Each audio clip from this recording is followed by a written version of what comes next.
आप बरसात के पानी से अपने खेतों में सिंचाई करते हैं, नदी या नहरों के पानी से सिंचाई करते हैं, तो आपको फिटकरी का उपयोग अपने खेतों में नहीं करना चाहिए, क्योंकि जो बरसात का पानी जो होता है वो अम्लीय पानी होता है और जो फिटकरी का जो स्वभाव होता है वो भी अम्लीय होता है।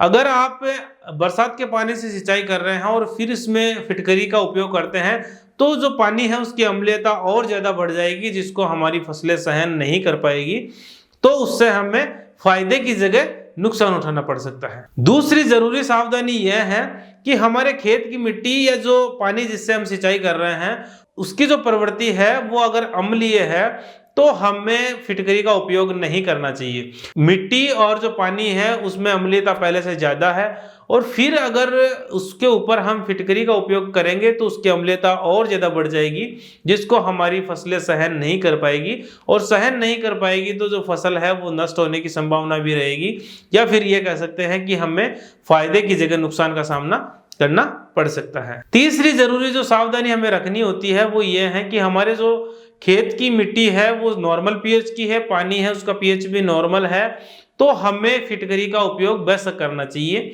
लेकिन हमारी जो फसल होती है उसमें बार बार हमें फिटकरी का उपयोग नहीं करना चाहिए।